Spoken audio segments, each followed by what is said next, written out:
Welcome to the IP2 Podcast. I'm Shea Ashby, and as always, I'm joined by Felix Chung.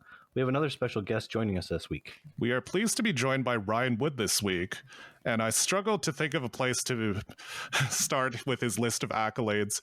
He is the leader of the Judge Community Representative Program, as well as being a prolific judge, not only for our FAB community, but also for other TCGs such as Magic and Pokemon. He has experience at approximately 90 calling-sized events between Magic and FAB, and he was the head judge or team lead at over 10 FAB events, including Worlds, Pro Tours, Nationals, Callings, and more. On top of all of that, he is a current employee at an LGS, Kraken Cards. And from a personal note, I know him for doing the Ryan squat next to tables as he's making calls and rulings. Ryan, thank you so much for joining us today. Thanks for having me. Nice to see you both. And Felix, nice to see you again. Things are well in my side of the world. How are things for you two? Wow, thank you so much for asking. We are taking cover from some wildfire smoke here in Calgary, and it is really hot out to boot. But besides that, I'm doing all right. Shea? Same. Yeah, the smoke is a little rough, but I'm also doing well. So what is the Ryan squat? Is it the same thing as like a slab squat? So, sort of. I have hypermobile joints, but that also leads to issues with a lack of muscle mass and being old. So often when I get to a table, if there is space for me in between the two players that I'm standing next to, I inform the players with a little joke that's like, hey, I'm going to kneel down for a sec. My knees are old. It's better for me this way. It adds a little bit of like a personability with the players immediately as I get involved with their table. But then also it does save my painful knees and feet from having to do even more work. So that's more or less what it is. Yeah, interesting. I always kneel because I feel awkward standing over the players. Like when I go talk to them, I feel like it's a dominating position that I'm not comfortable with because I want to be seen as an equal. So that's why I squat. That's a really common technique, actually. There's a friend of mine from the northeast of the U.S. He's from various locations. I don't exactly recall where he's from right now, but he does a lot of presentations about body language as a judge because he is a very large individual who is very threatening when you look at him. He's also very loud. And so he often has to perform these special body language signals to the players to sort of make them feel more at home. And that's definitely something that is a part of the reason that I kneel. I make the joke that it's about my knees, but that is definitely also part of it. And then also if things get worse, you can stand up to command that like dominating, no, okay, you two are getting in each other's face. Now it's my show. Nice. I never thought of that. That's actually a really good tip to be able to stand up to take control of the situation. Mm-hmm. Yeah, and again, just to be cognizant of the fact that if there is something that you're trying to handle, even from a customer service perspective, it's a lot more personable to be at eye level with someone than having them stare at your belly, for example, as you're just talking. Yeah. So, no, that's a wonderful tip. Well, let's just dive right into it. And Ryan, just a little bit behind the scenes, I asked you a couple very simple questions. As we got talking about having you on the show. And in response to my 2 point form questions, you wrote me like a 600-page novel. There were like houses and Tom Bombadil, I think, was in there somewhere. It was quite entertaining. But if I could ask you just to give me a quick elevator pitch into who you are. Sure. Sorry ahead of time. I do tend to be a little bit long-winded and I speak quickly to compensate for that. But the essay sort of boiled down. My background in card games is more or less I learned Magic at a very young age, rediscovered it around 2009. Didn't realize the game still existed 10 years later. Was very excited to relearn the game. Started playing locally and with friends. My first competitive event was 4 years later. And I certified as a Magic judge a year after that in October of 2014. I reached level 2 for Magic 6 months on the dot directly after that in April. I currently reside, continuing beyond Magic, I suppose. I have played Magic since then. During the pandemic, I stopped because I don't really have any sort of online inventory at all. I just have physical cards, and I didn't want to reinvest into an online card game. That's when I picked up the Pokemon trading card game, because it is very easy to get into the game online, especially since I did not own any physical cards outside of one expanded deck from 2014 or so.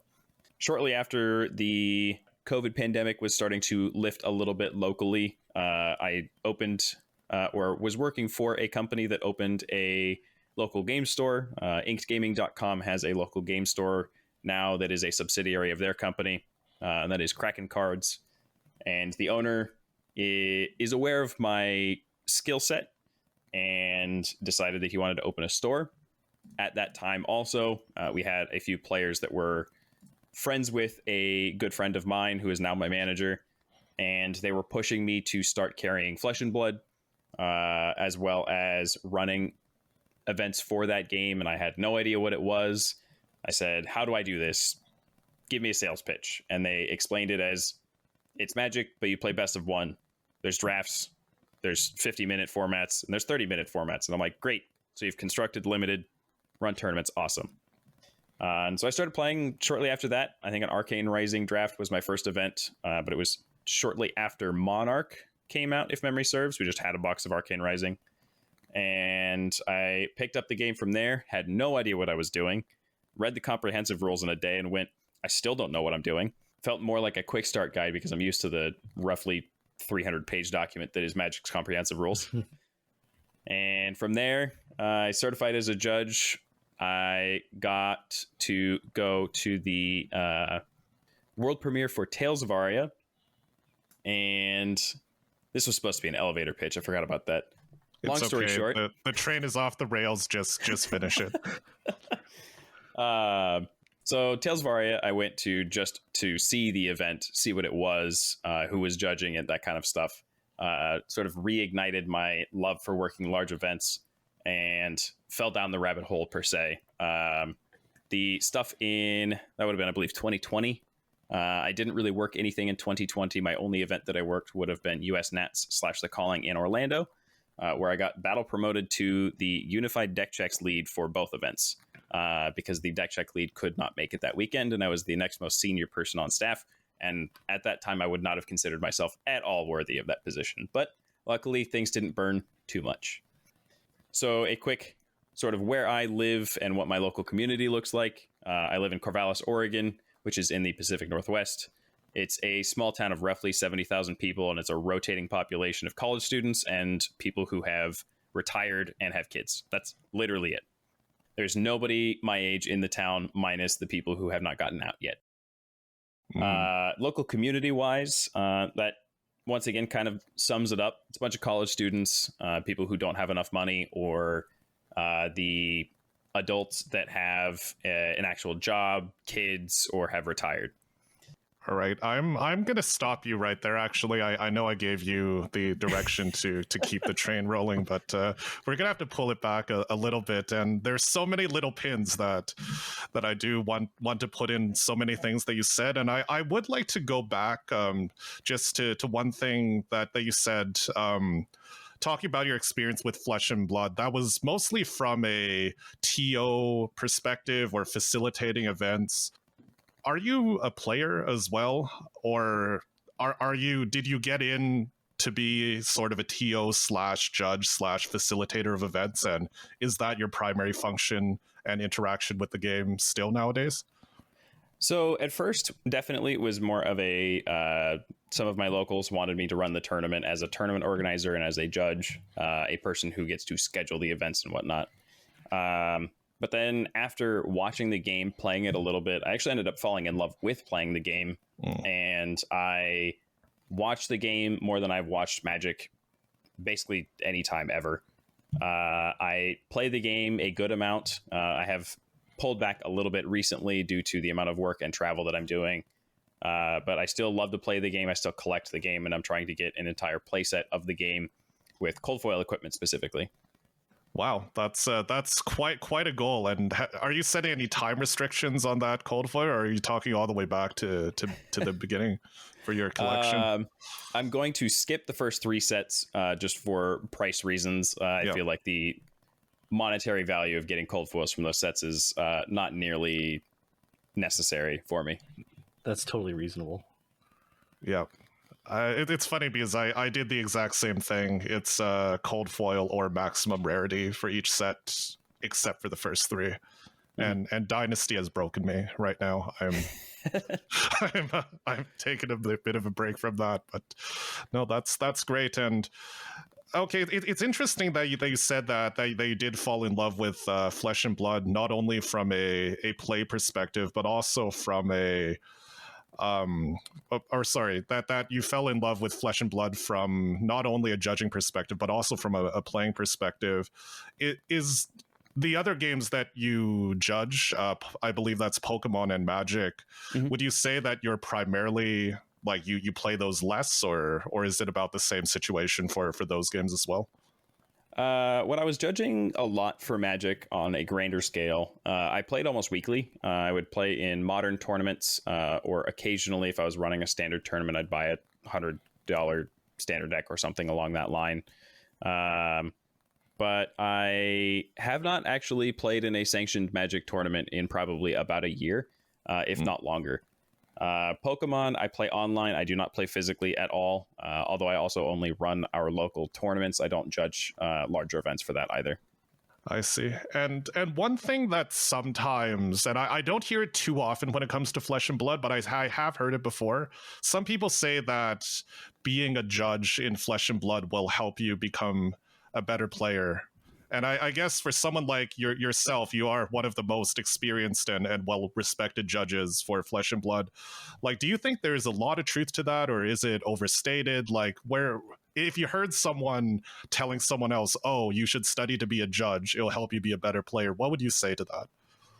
I would say that would be true for Magic, definitely. In Flesh and Blood, honestly, no. I think that if you understand the base mechanics of the game and you practice your deck after learning the base mechanics and maybe some of the niche rulings or niche interactions in your deck, the weird lines of play that come out of knowing the minutia of the rules really doesn't happen in Flesh and Blood very often. Somebody else will discover them, and you will be able to be a better player if you put more of your time and effort into learning the deck or your matchups better. Okay, no, that's really interesting to hear you say that, and perhaps that's one reason why I hear that phrase a little bit less when it comes to Flesh and Blood. Could you just give me again a real elevator pitch this time about perhaps why it's different between Magic? Is Magic just more complex when it comes to the different priority windows, or I guess help me understand why that could be? Yeah, so it's kind of, if you look at how either Illusionist or Mechanologist play, where they have a lot of permanents on the board that you have to pay attention to, and they interact with each other a lot of different ways. Magic, through its now 30 years, has many permanents on the board, and each of them can interact in different ways, and they are more creative with their text than Flesh and Blood is. So this ends up being where you have more objects interacting at the same time, whereas Flesh and Blood, you rarely reach more than 3. Right. Okay. No, that's really interesting. Is that perhaps why the Magic rules is 600 pages? It's something about bending over backwards for a lot of things that don't really work in a trading card game anymore, and Magic just pretends like they have to. Okay. All right. So we'll move on a little bit. We'll put a lot of pins in everything you said about living in Oregon, in the little community that you have, and as well as the LGS that you work at. But before we dive into those serious topics, I do have to ask you one more question. I see you posting on Discord about Monster Hunter all the time. I don't know what Monster Hunter is, but it seems like everyone does, so... Can you just tell me what that is? Is it like Pokemon or? So Monster Hunter is if you're familiar with the Dark Souls series, imagine a Dark Souls boss fight.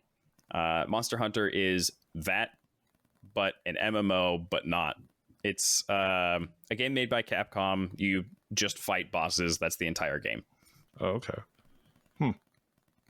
Would you recommend Monster Hunter? I mean, some people play games, but they hate them and they don't recommend them to people. But other people embrace them and love them. Like, would you recommend people look into Monster Hunter? Or if you are a fan of games that require a very long grind, yes. If you are not a fan of a game that requires a grind, like an MMO or Korean RPGs often have.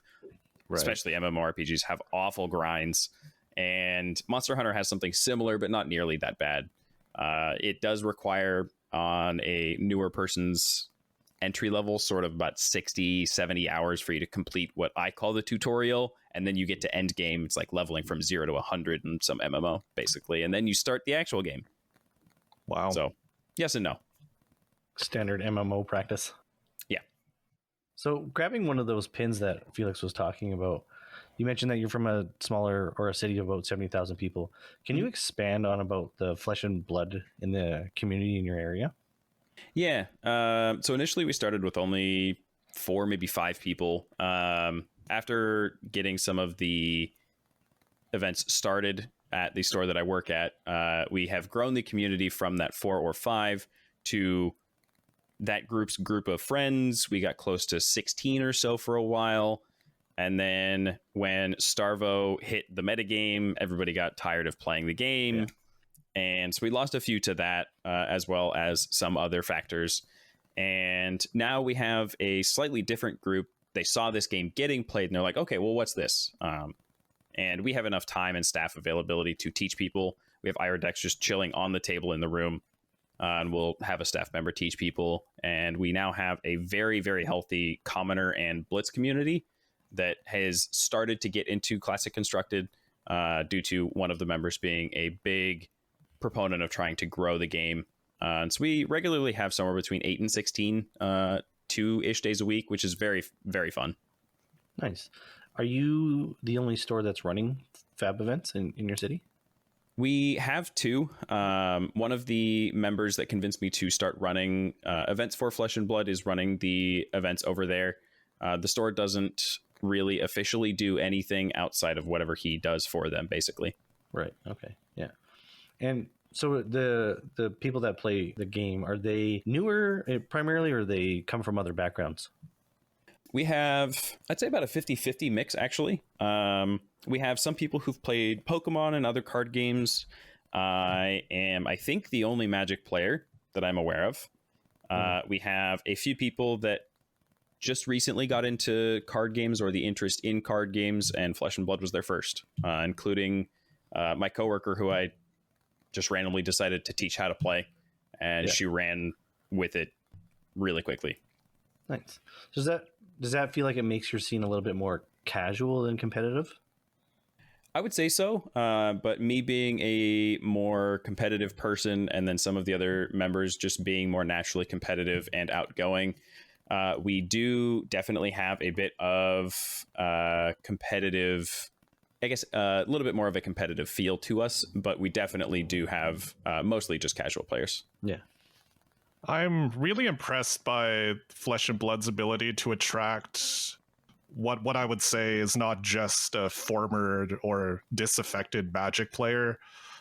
Sometimes I hear, oh, Magic made this mistake, or they're going to lose players because of this, and they're just going to go to Flesh and Blood. But I don't personally see that being borne out in reality. I mean, similar to what you just described, Brian, our scene is some people that came from Magic, but most, I think, are not, which I guess is interesting, just comparing our local experience to what we might read online or something like that. Yeah, absolutely. If you look at the average player who attends things like callings or the PTs or worlds, I actually only recognize 2, maybe 3 of them from large Magic events. Former Pro Tour players. That's like literally the only people I can think of that used to play Magic. Nice. So with the size of your city, do you have access to, or I guess, are you getting like skirmishes and tier 2 events in your area? Definitely around the area.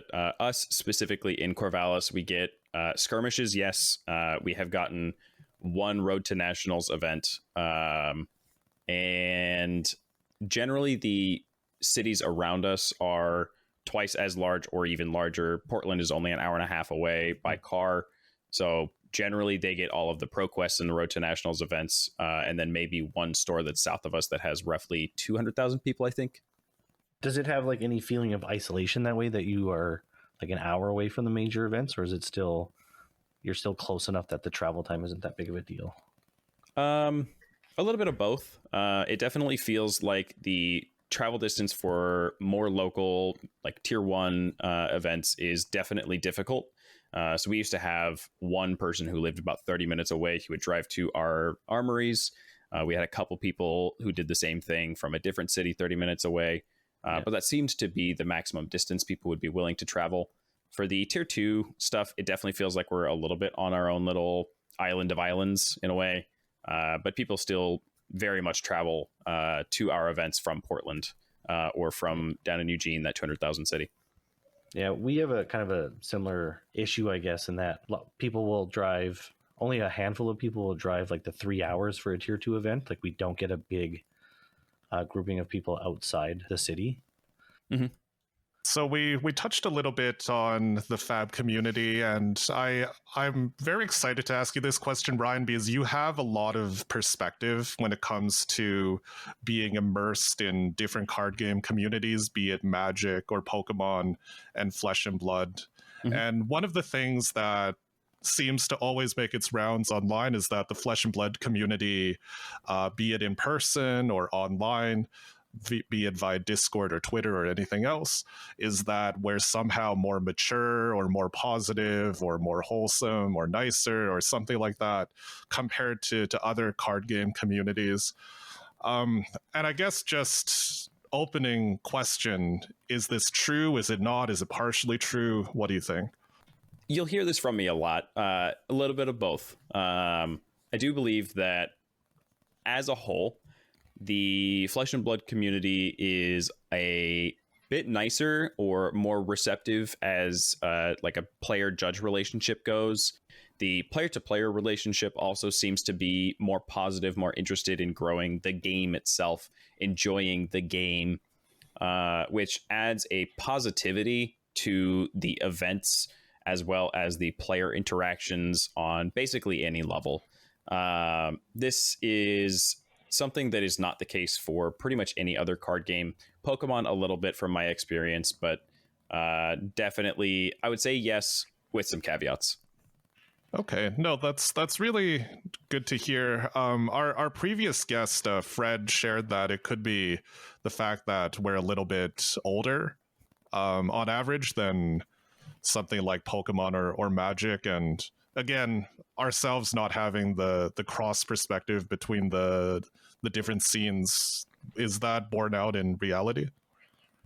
I'd say the average age is probably pretty similar to larger Magic events. Like Grand Prix had a similar 20s, 30s, some 40s, some teens kind of bell curve for their average age.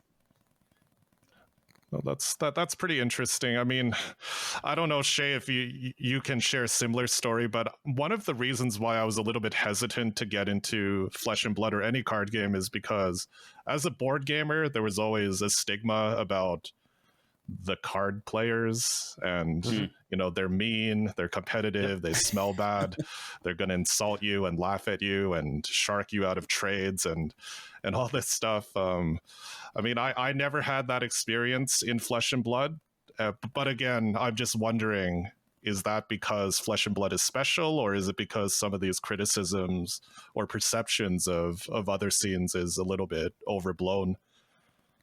I don't know, Shea, did you have the same fears? Yeah, I had a few of the reservations at the with jumping into the game like that. You hear those stories, but again, I think it's just the maturity that is the game is attracted through maybe its 16 rating or the art style, that it doesn't necessarily appeal to a younger generation. I think that the more mature audience that we're gathering really sees that we understand that for this game to grow, we need more people to join it. It's that simple.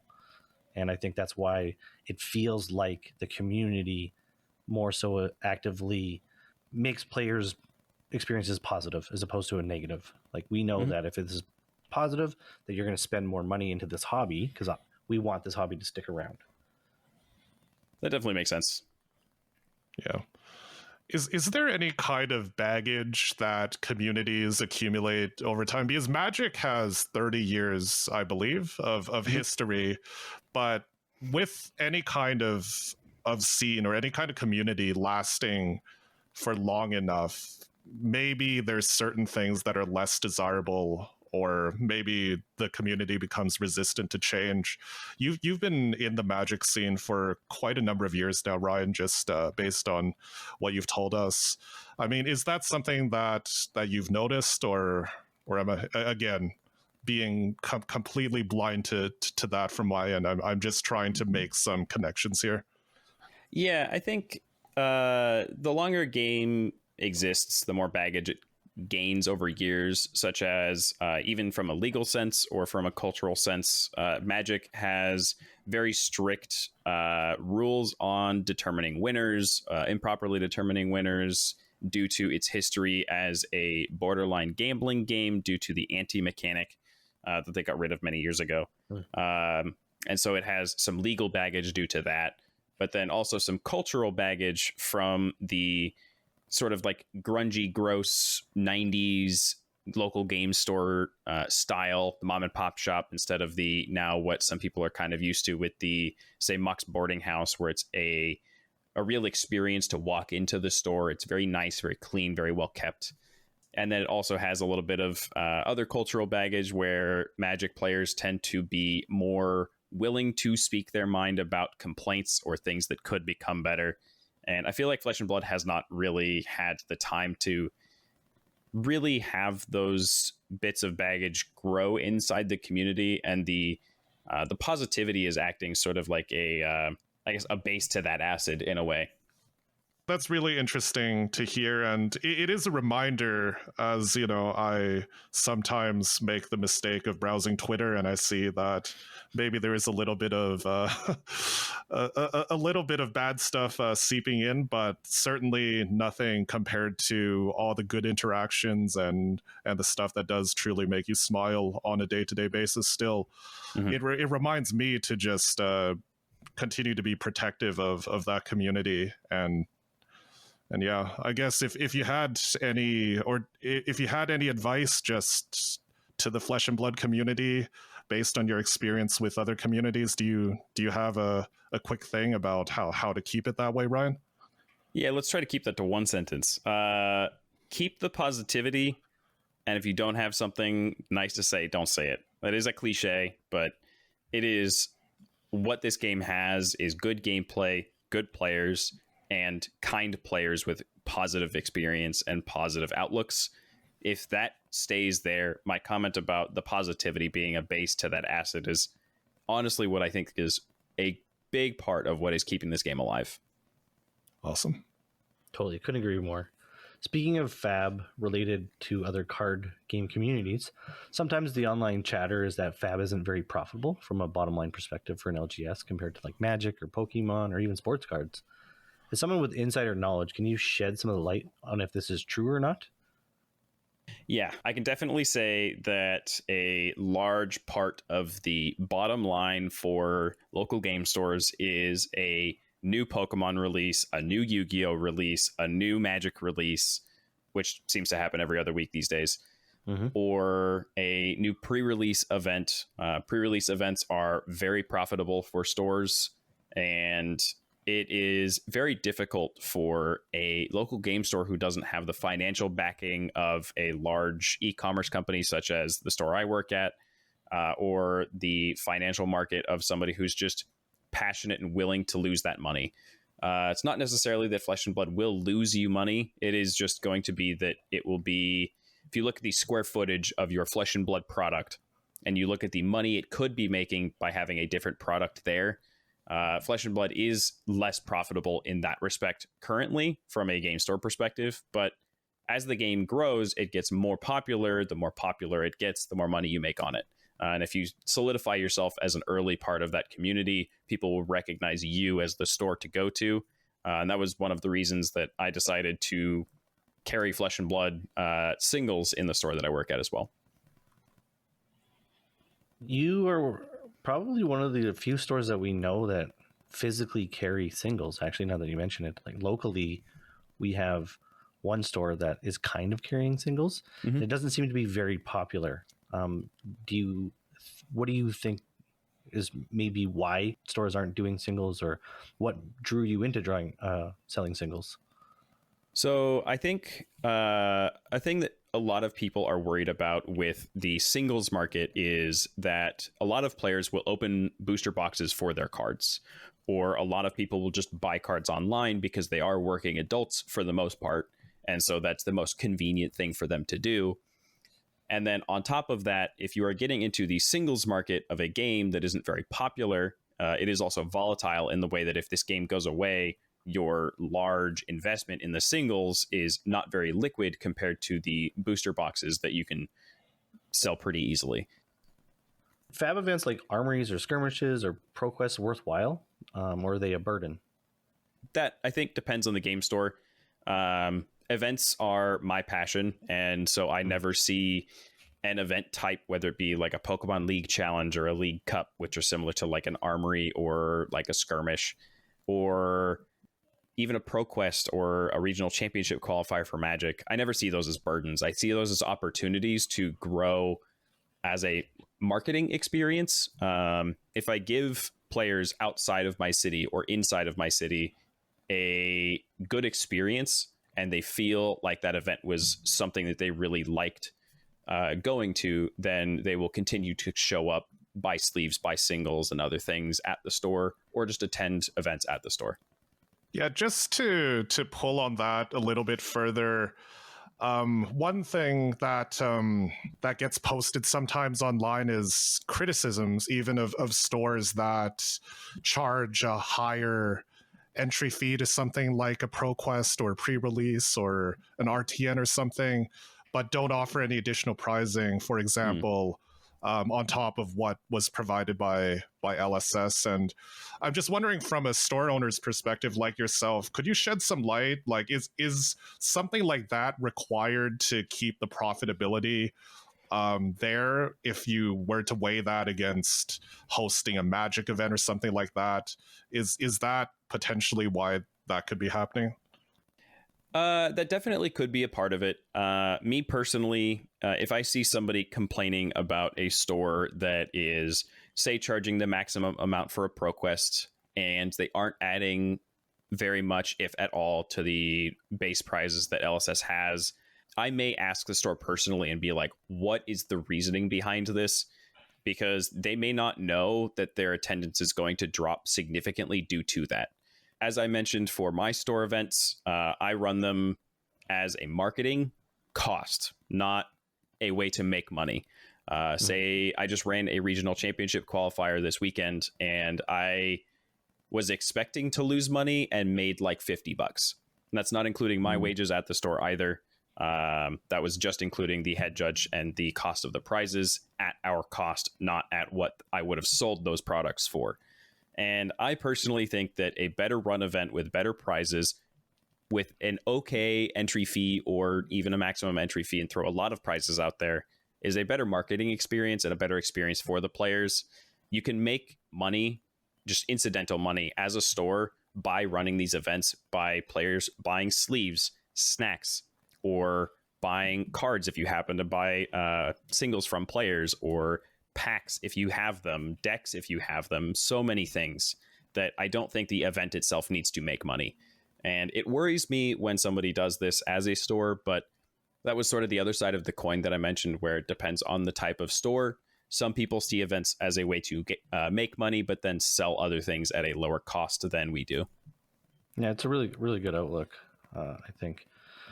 As a player, I think that would ring true going into an event that I feel like I'm getting my quote unquote money's worth. I would be more positive walking into the store that day and probably be a little bit more liberal with my money because I'm happy. Whereas if I feel like I'm just getting shafted because I'm paying full price for the event, and if I don't do well, I don't get anything in return. So I can definitely see where you're coming from, the marketing aspect of it, and I don't know if it has to do with the way the logistics works of having a larger company backing you, that maybe some smaller LGSs don't feel like they have that wiggle room to make that chance, which is why maybe they end up not supporting it as much as the player base would like. Yeah, I can definitely see the lack of wiggle room, as you mentioned, be a bit of a problem for some of these stores where they're not making hundreds of thousands of dollars a month or something along that line to be able to budget out a little bit of like $1,000 loss for these events, because you do make that $1,000 back very quickly. But seeing that negative 1,000 hurts a lot of those smaller stores, and it's not a very easy hole to come out of if you do it every 3 months. And probably also not easily recognizable when you lost that $1,000 and then down the road you're getting that trickle economics. Correct. For you. Yeah. Now I'm taking a step back. We kind of glossed over this, but do you think that FAB is a tough sell for the average LGS to pick up on just economics alone? Yes, absolutely. I was worried just from my experience with trying other card games. Like I tried Force of Will, I tried Weiss Schwarz, I've tried so many other things. And none of their organized play systems lasted very long. None of the games have lasted very long, minus with these select few players. And from an economic standpoint, you don't want to buy into a flash in the pan, make a tiny bit of money. You want to continue to invest in the games that will continue to grow over time and the products that you can continue to carry over time. So if my city or town where I'm in has a store that's not really willing to commit to a game like FAB because they've been burnt before, like you mentioned, do you have any like advice on how I could approach the store owner to maybe encourage them that to maybe look at the product a little harder this go around, because it has been around for maybe 3 years and the organized play system seems to be there? Do you have any advice on how we could, sell it? So I'm trying to think about how the community that I have convinced me, and I'm very much a skeptic and somehow still got on this train, so it'd be. And I think that one of the things that really sold me on it was the Armory promos, just your typical like F&M for Magic, or your weekly tournaments or your league challenges, that kind of stuff for Pokemon. The Armory promos were so interesting, unique. The fact that they only come from an Armory and they are a cold foil, something that is valuable in its own right or is difficult to acquire and fun to acquire, really adds a selling point to carrying the game. If you do run tournaments, the store gets rewarded by LSS in a way to be able to reward the players, which by product will reward you as the store. Both financially, if you rake a little bit, even if it's like 10 to 20% off the top of your entry fees for armories, or even if you charge like $5 and then you hand everybody a booster pack and then they're playing for Armory promos, most people are going to be fine with something like that. So I think selling it as a easy win in that respect with the promos, but then also an easy win of Ira decks are free through your distributor if they have any, being able to learn to play events through yourself as a volunteer, putting a lot of that pressure on you as the person selling it to the store. Not necessarily saying you should work for free, but being that person to sort of be the boots on the ground volunteer to grow your community as a whole will be an easier sell than just saying, hey, you should carry this game and start running tournaments for it, because then that puts a lot of the pressure on the store to do so. Yeah. Any tips on how the community can do that to help alleviate some of that pressure for the store? And just asking the store, like, hey, can you use your marketing channels, your social media to say, hey, we're going to be demoing this new trading card game that, or maybe not so new now that it's 3 years old-ish, this cool trading card game that has a good organized play circuit with really neat weekly event promos on this date, that kind of thing. And then you just have some printed out Ira decks if you don't have physical Ira decks. If you have physical Ira decks or Classic Battles decks to hand to the players that do attend, this is something that is very easy. They can also advertise during their Magic tournaments, their Pokemon tournaments, their Yu-Gi-Oh tournaments, that kind of community, and try to get that cross-pollination if you can. It is something that I think will sell itself after people play it.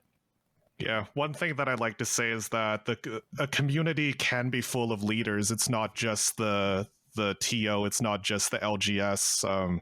The more leaders that are boots on the ground and really taking care of the community, but also helping grow the game, the better. And it could be 10 out of 10 people or 100 out of 100 people, so much the better. So yeah. That's great to hear that from you as well. Just keeping in theme with community, I mentioned at the very beginning that you're in charge of the Judge Community Representative Program. Mm-hmm. And this was actually the first time I got to meet you as well. Can you just let us know what this program is and how you got involved to be in charge of it? Yeah. So currently there are 33 total Judge Community Representatives. If you count the lead members as a part of that number, there are 27 regions that each have a community representative. And then there are 6 leads, 2 for each, I believe what Klaus called the geo regions, which is the Americas, so North, Central, and South America, as well as Europe as the second one, and then East Asia, as well as Australia, New Zealand, etc., as the other one there. This is a program that is intended to be the first barrier for communication if judges in those regions would like to learn more about the game, or stores would like to learn more about the game. They can reach out to their local Judge Community Representative and say, hey, I'm from this town. Do you know anybody nearby or somebody willing in my region to talk to me about this game? Or mentor me if I'm looking to become a judge. That was sort of one of the ideas, as well as being a barrier between LSS and the community, not necessarily as a wall, but as a membrane that allows only certain information to really get through, so that LSS isn't bogged down by, hey, I'd like to become a judge, how do I do that kind of questions, or hey, how does this rule interaction work in their email inboxes. The way that I got into it is very simple, honestly, just running large events with the Channel Fireball folks. And I learned through my friend Klaus, that I've now known for roughly 6 years, who is the judge program manager for LSS, that he was getting that position. And I told him, hey, if there is anything that you need, if a position that you think I'd be well suited for, if that be the player conduct committee, the judge conduct committee, or say the JCR system that he ended up creating, if he needed somebody for that I was there for him if he needed that kind of assistance. Wow, that is really awesome. And is this type of system unique to Flesh and Blood compared to some other trading card games, to your knowledge, or how are they structured there? It is very similar, actually. So Magic had previously, before Judge Academy, had a regional coordinator system. And the regional coordinators were functionally what the judge community representatives are. And then there were some steps above the JCRs. I recently learned through my Pokemon regional coordinator that they exist. So Pokemon also has this sort of barrier between the Pokemon Company International and the judge community in the form of their regional coordinators as well. And it functions very similarly. All right. And I mean, the JCR program has been live for how long now? We made selections in December and January of 2022 and 2023. That was an arduous process due to the fact that we had 6 people that were selecting 27 candidates or final candidates out of a total pool of more than 100. So it was a lot of interviews. Oh yeah, no, that's awesome. And so it's been less than half a year, but have you seen the benefits of this program already? I think so. There are a few people, at least in the Americas regions, that have done a very fantastic job with sort of making this role their own. I did leave them a lot of leeway, and I told them, I am not going to tell you to stop doing something unless it is very questionable for you to be doing it, such as telling a store, hey, you have to have a judge and you have to pay them this much, or something along that line, where you're essentially telling a store how to run themselves. said, get out of the money business, be there as a resource, but otherwise do what you want with this. And there are definitely some success stories. Like some of the JCRs have been reaching out to stores to say proactively, hey, I hear you were selected for a Road to Nationals. If you need any assistance with finding a judge for your event, let me know so that I can reach out to judges in your area to find one for you if you are not familiar with this process. And that is something that I mentioned to a lot of the JCRs ahead of time, saying like, stores may reach out to you for this if they know that you exist, because of how LSS requires a judge for the events, which I personally love. Having a dedicated person running these definitely adds a bit of professionality and love into the game. Yeah, no, it's so great to hear that this program has already had a positive impact, and what a excellent group of individuals. I did have a chance to meet quite a few of them at Indy. Yeah, can't say enough about them.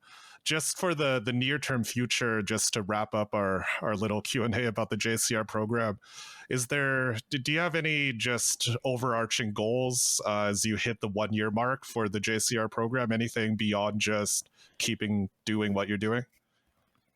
I would like to personally step in with each of the community representatives in at least my region so that I can touch base with them and figure out if there is anything that we can improve on, or if there's anything that I can do to help them, or if they need a different way to communicate. It's very simple. If the judge community representative is reachable and is known, then this system will succeed. And realistically, that is the goal. And if I can facilitate that goal for any one person in the community representatives, then I would feel like that accomplishment on its own is worth it.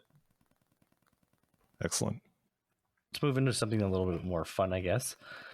Have you, if you were able to, let's say you were selected for a leadership position at something like a calling or a larger event, can you tell me what it's kind of like starting from the moment that you're told about your acceptance? Yeah.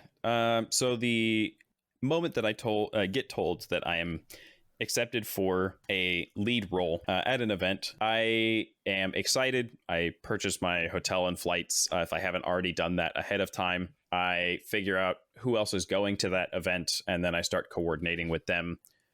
Then in terms of planning the event itself, the head judges have a bit of leeway with the tournament organizer, at least in the US, for the positions that certain people are put into, say the end of round team or the paper team or the battle hardened head judge or something along those lines, which ends up with a final schedule being posted to the staff that is accepted for the event. After receiving that information, I look at what I'm responsible for each day. If I am a floor judge, I kind of ignore that day because my team lead will tell me what I need to do that day. And I've done enough of these to the point that I don't need to think about my daily work for that kind of stuff. But if I am leading a team that I haven't led a lot, and even if I have, I still feel the need to prepare a plan for the whole day from start to finish, whether it be I show up at this time, I do these things, I ask these questions of the TO or my head judge. And I have this laid out, whether physically or just mentally. And it really adds a peace of mind to me that I know that I have a plan. And even if a wrench gets thrown into that plan, I can fall back to it after taking that wrench out, or just kind of roll with the punches and still keep in mind the reasoning behind that plan and try to execute the best I can out of that philosophy. So do you have a favorite leadership role? Anything that has a lot of logistics. So the end of round team, or the deck checks team, or the product team, honestly, I think is my favorite if I have to choose one. The product or the logistics team is typically responsible for setting up the whole draft process that day, as well as handing out any like goodie bag stuff at the beginning of the day. So the team that was in charge of this at the most recent Pro Tour was led by John Brian McCarthy, and I was on his team, and we set up the draft, or coordinated setting up the draft, as well as the playmat, the Arknight Shard playmat handed out at the beginning of the day, and also the wristbands, etc. Those logistically heavy, more task focused and time crunch focused things that add a bit of stress to my day are the things that I personally really enjoy. I thrive under that stress. That's also why I like these competitive events, because that extra stress from that competitive nature or the extra sharky players really gets me going. Nice. So do you like being the head judge of like the marquee events, or do you prefer being like a support judge? So currently the largest event that I have head judged for Flesh and Blood was about, I want to say it was 90 or so players with a Battle Hardened in Portland. And head judging these events is, while fun, it is its own logistical challenge in that way that I was describing, where it has that added stress. And the buck does eventually stop with you in those cases. The team lead is a nice balance of adding that nice bit of stress, but then not adding too much stress that I'd kind of get bogged down a little bit. And personally, I feel like with my current judge career trajectory, I will likely end up being more of an appeals judge, more focused person, or the support judge in that respect, where it's the head judge is making all these logistical decisions, and I am there to assist them in any way that I can, while also being the overall gopher in any difficult situations that they need, whether it be like a difficult cheating investigation that they need assistance with, or a rules investigation, or a very difficult rules interaction that they aren't 100% certain on, and I feel very confident about my rules, and so they can use me as that resource. But I also believe that my judging style is very malleable. And that's another thing that a lot of appeals judges really focus on, is being able to match their head judge in different ways, like these weird gray areas in policy. If I can match the other head judge, that will be very advantageous for everybody. Adds that nice bit of consistency for all the players and the judges. Nice. I have one more final question on this section. Do you have something fun behind the scenes that you can kind of share about being in charge? It's, we look like we know what we're doing, but I trust us when we say that we don't. It's kind of a fun thing to really get put into these positions, and I try to make sure that nobody sees what I'm doing wrong. And if the age-old adage that I've been told time and time again is, if the players and the floor judges don't notice, it didn't happen.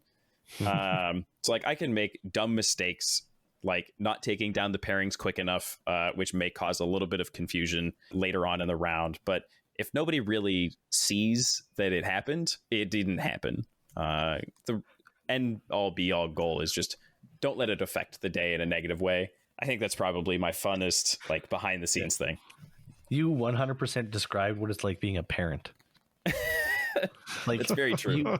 My daughter's 8, and just some of the things that we go through, I'm like, my parents had no idea what they're doing. They're just winging it, and you just make the decisions, and like you said, you just try and make it so that nobody knows there's things aren't going right, and you just try and stay calm and move on. Yep. Yeah, it's very much playing the best turn that you can with the cards that you were dealt, right? Yeah. You try to make your best educated guess, or you try to make sure that there's some logic behind your decision making, but sometimes the end goal is not ideal. Yeah. Well, and you just touched on this, Ryan. Some of these more difficult investigations, or making calls about cheating, or even something like unsportsmanlike conduct or aggressive behavior, that's something that thankfully doesn't come up very much or at all locally for Shea and I. But I imagine for someone like yourself, it's just another Tuesday, just doing these investigations and handing out the penalties as appropriate. As a floor judge, and talking to Fred last week about it, there's always a certain level at which the situation becomes too big. And that's when we go to the head judge or to the appeals judge to say, okay, this now involves a cheating investigation. This now involves an IP. Now I need to get someone else involved. But when you're in that leadership role, I guess the buck does stop with you. So I guess two sides to this question. Number one, I guess, how do you deal with that pressure? Is it just the amount of experience that you have? And number two, for someone like ourselves, how would you, I guess, any advice that you would have for us to be more prepared for situations like that? Ooh, that second question's hard. We're going to start with the first one. Sure. So I think it is a bit of my experience that definitely makes these a lot easier for me, but also a large part of it is that I don't have an aversion to conflict. I very much am willing to be that person that jumps on a grenade. And I explain that to some of my team leads when I say, like, hey, if you have something that really needs done and it's not a fun thing to do, throw me at it. Like, if it's going to ruin somebody else's day, just throw me at it. It will not affect me, whether it be having to disqualify a player for what we believe to be them intentionally cheating, or if it is conducting that investigation for a head judge if they are too busy to do so and they're in one of their own and they delegate that to me. It is something that I already do at least a few probing questions for that kind of thing almost every single call I'm in. If there is an advantage that I can see from a player making that mistake, I will start asking questions that will prove either their innocence to me or make me go, I need to ask more questions. And if I need to ask more questions and things still don't line up, I immediately go get one of the head judges if I can. Because they are typically better at that than I am, or their decision is the one that gets to be the thing that really ends this, and it's not mine. So it's better that they have all the cards instead of me trying to transfer those cards to them. And so due to that bit of that non-aversion to conflict, I'd say that I'm comfortable because of that, not necessarily just the experience, but by their powers combined, I have no problem with those kinds of difficult situations. Aggressive behavior is it's always stressful. It is not easy to deal with, and sometimes even the authorities need to be brought in for it, which is tough. But do you mind repeating the second question? First of all, Shea, was there something you wanted to jump in? Yeah, I don't know if it's easy to answer, but can you like kind of give me like a little bit of a list of your probing questions? Like, so as somebody that's new to judging, I don't have a strategy or a plan going into a difficult non-rules related situation. So if somebody is accused of cheating, I don't even know how to approach that situation to figure out if there's truth to the accusations or to even prove that somebody was or wasn't cheating. Sure. So there is a couple articles that go over a generic way of doing this that I can possibly recall. I don't recall the exact name of the person that wrote them, but it is a series of articles on the Magic Judge blog called Collateral Truths. And this idea of collateral truths is that when you are interacting with the players at the table and they explain the factual or their side of what happened from the past that caused this error, you are given what they believe to be their truth. And with that truth, you can take it at face value and believe them, or if you have any question about that truth, you can think about different actions or different requirements for that truth to be factual.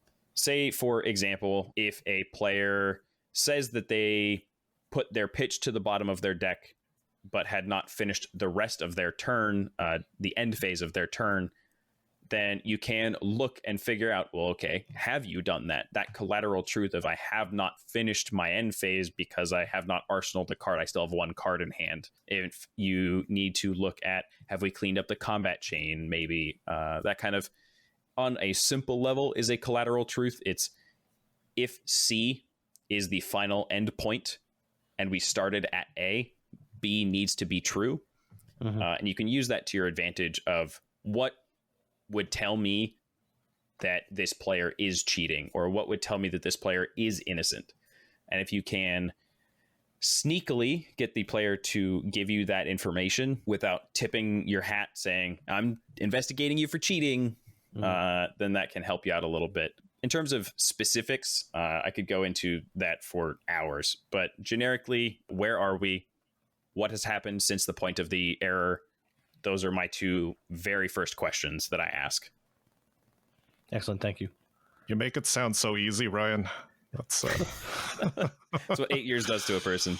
Yeah, for sure. And yeah, the second question that I did have for you was quite similar, I think, to Shea's question. It was for someone like Shea or myself with quite a bit of experience at local level, but maybe we're gonna get tapped to head judge a very large RTN or a battle hardened or something like that. And how would you suggest judges making that next step, gain that confidence to to start looking at something like unsportsmanlike or cheating or something like that, stuff that doesn't come up all the time and may be uncomfortable? In terms of handling it from a logistical sense, keep an open mind and be aware that you may make decisions that are incorrect, but you believe in the moment are correct. Be willing to be wrong. It is something that every single one of us is human. We are not perfect. We are not robots, despite the fact that the comprehensive rules believes we're robots. No player is, no judge is. Oh, yeah. And being willing to make mistakes, but then learn from those mistakes is how a judge gets to the point that somebody like Ward Warren or Amanda Coots, myself, are at. You end up getting these extra responsibilities or people reaching out to you to have you on a podcast because you've been doing this for 8 years. It just having that confidence and willingness to learn from those mistakes helps a lot, and it adds a peace of mind that I'm going to do my best. I recognize I may make mistakes. I'll write it down and learn from it later. But then from a sort of social way of how to handle that, imagine yourself or your opinion being from somebody else's perspective. This being, if you witness something where a player says something a little off color and maybe you don't take offense to it, but you think about how somebody else could potentially. And if you think that this is something that shouldn't be said, or if you believe that their actions were over the top, maybe they ripped one of their cards in half in front of you and you feel like that was potentially aggressive, that is definitely something that you want to think about. And yes, that did happen to me. Can tell that story later, but not on the podcast.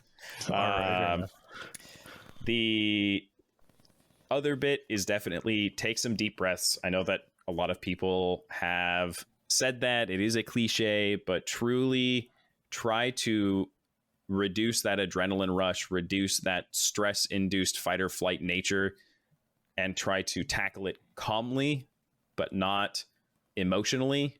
If you tackle it from a way saying that policy dictates that this is called aggressive behavior, I need to be making sure that everybody feels comfortable in this event. Your actions have warranted me removing you from this event due to this.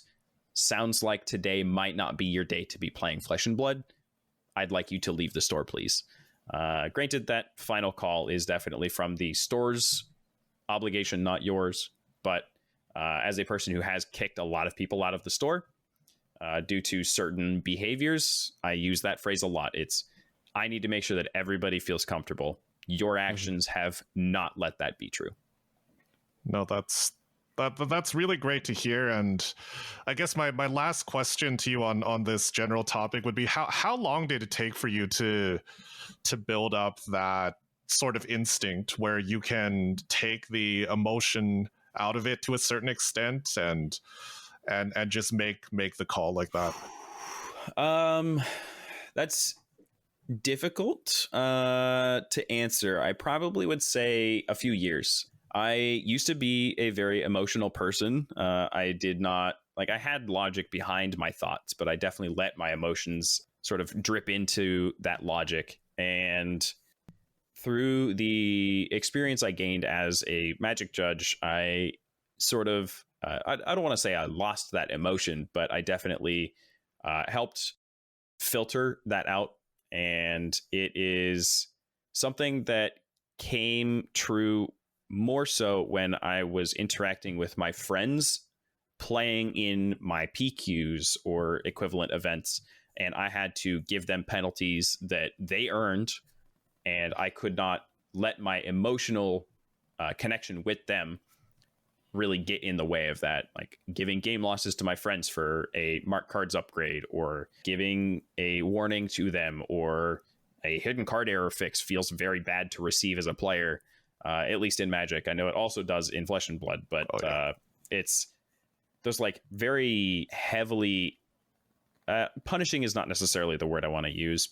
Maybe sort of game state fixing or potentially detrimental, such as like an intellect penalty, really is difficult to give to your friends. Yeah. And then that also lets it be that if you have any sort of negative experience with this player on a personal level, you can sort of by proxy use that same technique to remove your emotions away from the interaction.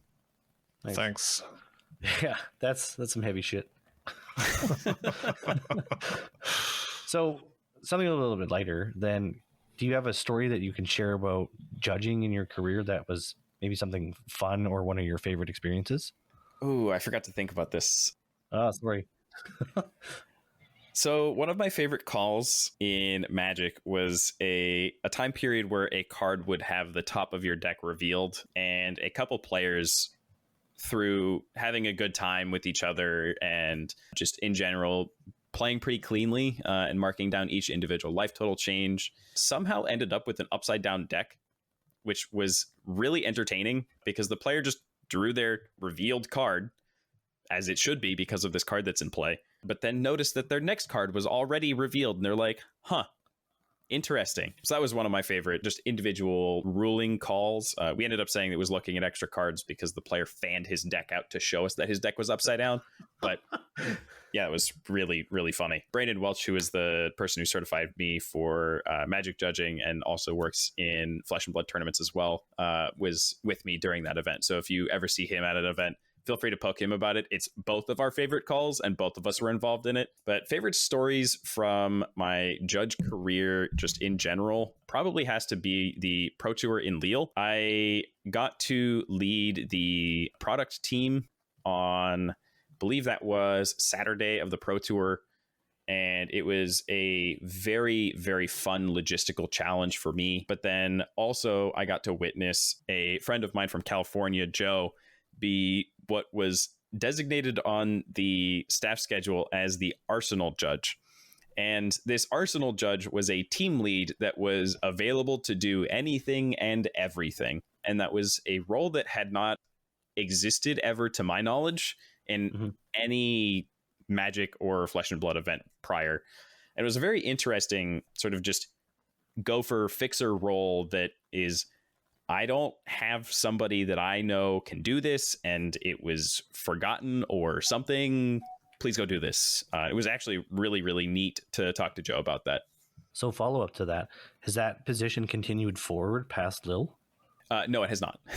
Okay. As much as I wish it had. I think that where we are at with the different teams being designated, each individual task that does need to happen, or as John Brian McCarthy would put it, is on the critical path to finishing the day, is designated in each team name and each team duty. And so having somebody that is sort of that gopher isn't necessary most of the time. And if you have a more experienced floor judge that's on a team like Paper, where they only have one task over the course of a day, you usually have a person available to just be like that, oh shit, I need something done. I know you can do this thing, go do it. Yeah. Cool. And I guess speaking of favorite stories, do you have a favorite rules quirk or rules interaction in Flesh and Blood specifically? It used to be the Rune Chant Spectra Quicken Spectra garbage, but once they eroded the tokens, they did exactly what I was hoping they would do, which is make those trigger at the same time. Knowing the difference between when a card has attacked and when a card has been played and when targets are made is two very different things, both with weapons and playing cards. And that niche is early on in Flesh and Blood's rules history, a little bit of a nebulous topic for a lot of players, because a lot of these players don't come from a Magic background or have a lot of Magic rules knowledge, but this does make a lot of sense to me having that background where it's I cast my card or I have played my card. I chose targets during that process. Therefore, Spectra triggers. But things that say when I attack is not when this card resolves or is when this card resolves. And so those different time periods are very, very slightly different, but you have reached a slightly different layer of that membrane. And so it was a very fun interaction for me. So I guess we're at like over an hour at this point, but we'll keep going. Do you consider yourself a professional judge? Like, do other games, like FAB's not very good at it, but do you see schedules for the other games that you judge like a year out in advance or anything like that? Like, do you plan your year to judge events? Historically, before the pandemic, I would say that I was a judge first and an LGS employee second, even though I spent more time working at the LGS. It is very difficult to make a living wage working only events. And I am lucky enough to have had a day job multiple times that would let me take off 20 weekends in a year to go work large card game tournaments. And I see these as more of a hobby than I do a financial or a professional obligation. It is definitely more fun for me than it is anything else. That and the personal growth I achieve from it is something that is a large portion of why I do them as well. So yes and no. Do you think it would be a path that you would choose if it was an opportunity in the future? If I could team lead, head judge, appeals judge, or floor judge a large card game tournament 3 or 4 days out of the week, and it doesn't matter where it is, and I can make a living wage out of doing that, I probably would do that for a full-time job. It's a lot of traveling. It is a lot of traveling. So speaking of traveling, is traveling something that you enjoy outside of judging, or did judging kind of make you come out of your shell for traveling? I would say that I am not normally a person who tends to like to travel. I very much am a homebody. Born and raised in Corvallis, Oregon. I'm now almost 30 years old, still stuck here. I don't really venture outside of Corvallis very often, but the judging large card game tournaments really opened my eyes to the ability of traveling, and I very much enjoy going to countries that are not Canada, not the US, not something who speaks English as their native language, and it is one of their secondary languages or not really a language they speak at all. I recently went to Japan just as a fun trip, and that was an absolute blast. Like, I could not say go to Japan more. If you like beer, go to Belgium. Belgium has great beer. If you like fine dining, go to France. France has fantastic restaurants. Granted, most places do, but traveling is so much fun, even though I am a homebody. It is something that really breaks you out of your comfort shell if you are a homebody like me. Yeah, that sounds awesome. Well, as Shea mentioned, we have stolen so much of your time, and we have just skimmed the surface on so many different topics that we could delve much deeper into, and I hope we do get the chance to do that again in the future. If I could just ask for one final question or one final answer from you, as someone with such a breadth of experience across different games for so many years, what's your top tip for community leaders or new judges trying to grow the game and get the most out of it that you can share? Have passion, I think, is the simplest way I can put that. If you have a lot of passion and you create forums for players or judges or tournament organizers to communicate with each other in a way that is very much feeling like a community, that is something that naturally will feel very comfortable and very fun to have people interact with.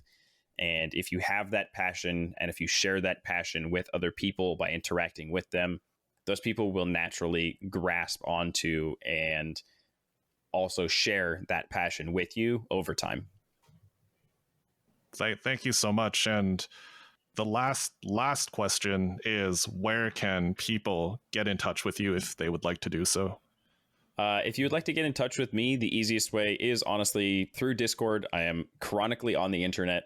If you add me on Facebook Messenger is also a fantastic place. As Felix mentioned early in the podcast, my name is Ryan Wood. If you happen to find one with the quotation marks bagel in between the first and last name, that one's me. It's an old nickname I had in high school. On Discord, if you would like to add me, it's Grinch #1166. The G and the N are capitalized. I do believe that Discord requires that information. Don't worry, I just watched too much StarCraft where a lot of the players have random letters capitalized in their name, and I copied that. Awesome. Well, thank you so much for joining us. We really appreciate your time. Yeah, thank you. It was an absolute blast to be on this as my first experience being a guest on a podcast.